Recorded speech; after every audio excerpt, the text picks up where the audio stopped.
Assalamualaikum warahmatullahi wabarakatuh.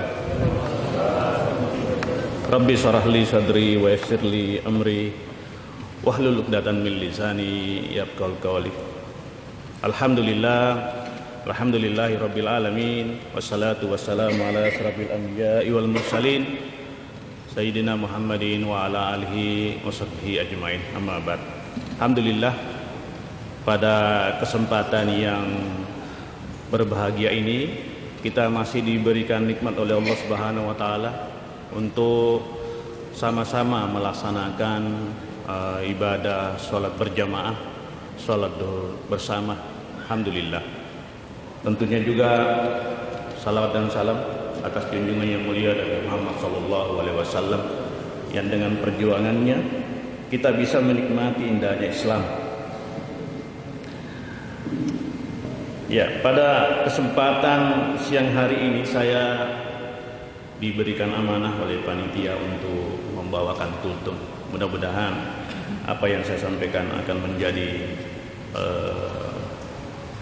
barakah buat kita semua. Mungkin para jamaah sekalian sudah pernah mendengar cerita tentang salah seorang pengusaha pimpinan, pengusaha muda di India, namanya Ranjan Das. Ya, tidak pakai G, Ranjan. Tapi beritanya di Mumbai, di India cukup menghebohkan. Kalau di Indonesia mungkin dulu ada namanya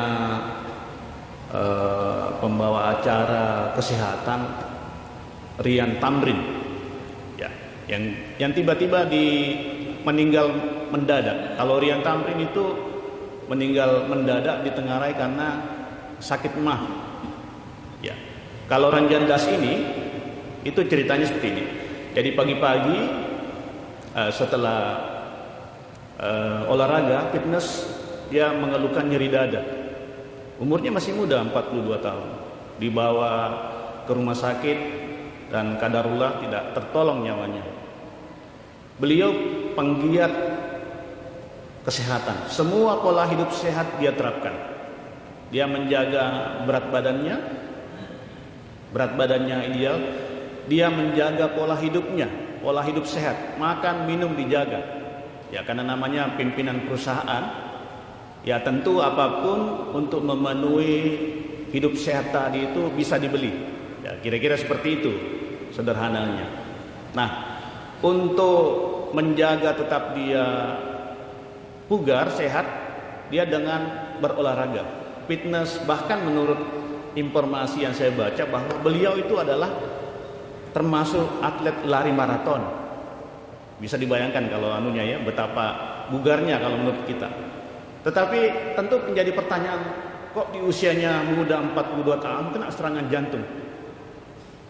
Ya, tentu kalau kita berpikir ya memang mungkin sudah ajalnya kira-kira pada gambaran masyarakat awam. Tetapi kita yang terpelajar, kalau kita cerita penyakit jantung identik dengan orang yang tidak menjaga pola hidup sehat, ya, identik dengan orang yang tidak berolahraga, ya, identik dengan penyakit-penyakit tekanan darah tinggi dan seterusnya. Ya, hal-hal seperti itu. Dan pada faktanya bahwa Ranjan Das itu adalah tipe pekerja yang sangat ulet.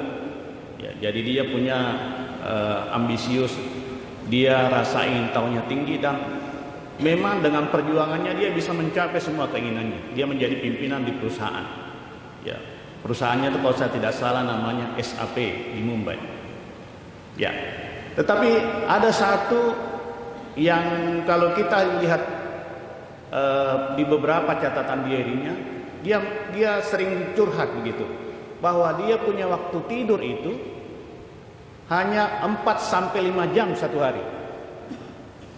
Ya, jadi rupanya ini bermasalah ini. Ya, kalau Roma Irama itu kan bilangnya begadang jangan begadang. Kalau tidak ada gunanya. Ya, ini nasihat untuk kita semua. Rupanya dia sering curhat seperti itu. Ya, dan tahukah kita bahwa di dalam Al-Quran dalam surah Al-Qasas itu Allah sudah memberi informasi kepada kita, penegasan kepada kita. Izinkan saya membacakan. Wa min rahmatihi ja'ala lakumul laila wan nahara litaskunu fihi wa litabtagu min fadli wa la'allakum tashkurun. Dan hanya karena rahmatnya dijadikan malam, dijadikan siang. Malam itu gunanya untuk tidur, untuk istirahat. Siang dijadikan sebagai sarana untuk mencari rezeki Allah. Ya, seperti itu. Dia lupa itu. Nah, tentu persoalannya kemudian apa hubungannya tidur 4 sampai 5 jam dengan surah Al-Qasas ayat 73 tadi. Ya. Di dalam ilmu kesehatan ternyata di dalam otak kita ada struktur yang kalau kami istilahkan ada kelenjar di dalam tubuh kita namanya kelenjar pineal. Yang letaknya tuh di dalam otak paling dalam. Kelenjar ini menghasilkan hormon. Ya, hormon ini namanya melatonin. Jadi hormon ini mengatur ritme tidur orang. Ya. Jadi kalau bermasalah hormon melatoninnya, apakah tumor atau apa, salah satunya adalah bisa terganggu pola ritme tidurnya. Dan ternyata melatonin ini krusialnya itu dia nanti bekerja pada saat orang tidur.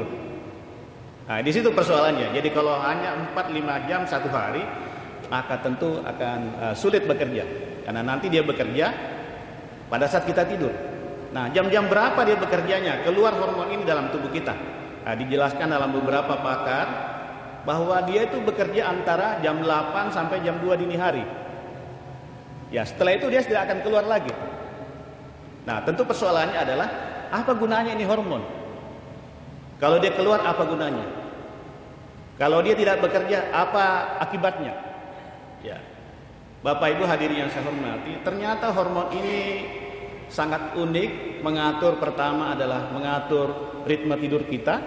Ya, jadi tidur berkualitas diatur oleh hormon ini. Sejalan dengan yang disunnahkan oleh Rasulullah, dicontohkan bahwa tidur itu yang setisit antara jam habis ba'da Isya sampai jam 2 dini hari bangun salat tahajud. Ya, kira-kira mulai seperti itu aktivitasnya. Ternyata hormon itu di situ. Tapi kalau orang tidak tidur tidak keluar juga. Apa yang diatur, yang krusial yang diatur adalah menjaga kita dari penyakit jantung koroner.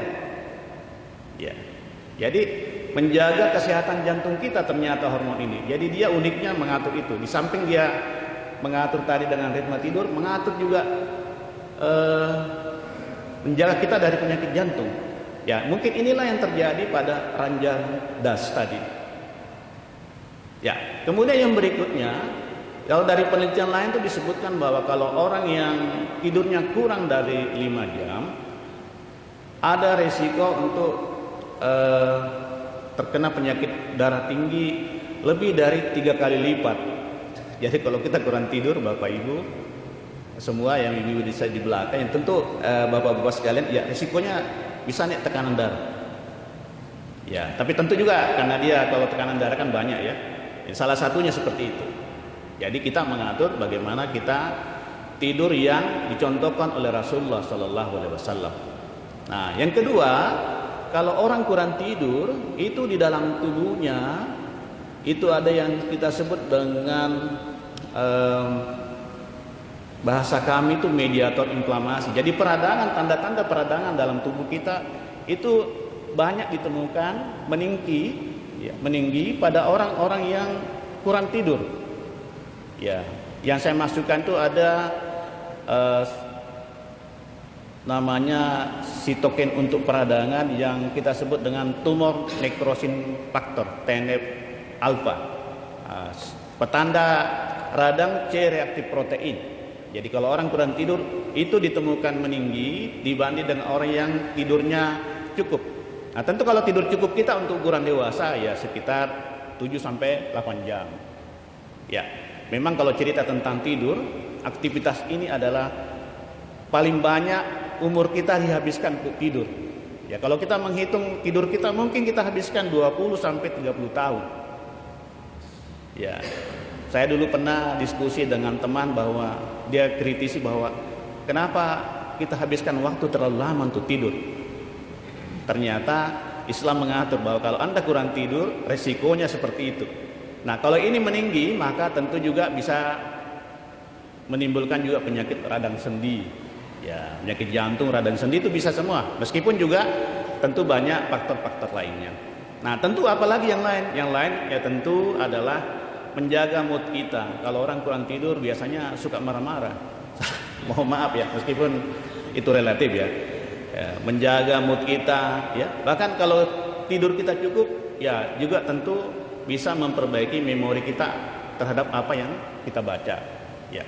Yang tidak kalah pentingnya pada saat kondisi saat ini ternyata bahwa kalau kita punya waktu tidur yang cukup seperti yang dicontohkan oleh Rasulullah SAW, itu juga bisa menurunkan resiko untuk terkena penyakit kanker ya.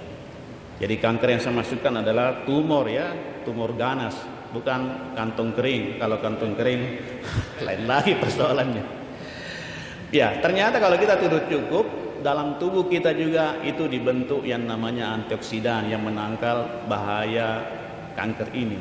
Ya, meskipun itu masih panjang dan tentu masih perlu penelitian lebih lanjut. Ya, olehnya itu Bapak Ibu sekalian yang saya hormati, mari kita jaga kualitas tidur kita. Nah, tentu tidur untuk ukuran kita adalah 8 jam. Yang dicontohkan Rasulullah jam 8 ya habis sholat Isya sampai jam 2 karena di sana ada melatoninnya. Jadi kalau begadang tengah malam sampai jam 3 dari jam 8 jangan keterusan. Artinya kalau untuk urusan-urusan yang mendadak bolehlah, tapi jangan menjadi kebiasaan dan pola hidup kita. Meskipun Anda menerapkan pola hidup sehat, contoh yang saya sampaikan tadi pada yang terjadi pada Ranjan Das, ya, yang namanya ikhtiar, ya tentu harus kita melihatnya secara menyeluruh dan bagaimana Rasulullah memberikan contoh dan panutan buat kita semua. Saya kira itu saja yang sempat saya sampaikan. Mohon maaf sekiranya ada kesalahan kehilafan karena itu datangnya dari saya pribadi. Taufiq wal hidayah. Assalamualaikum warahmatullahi wabarakatuh.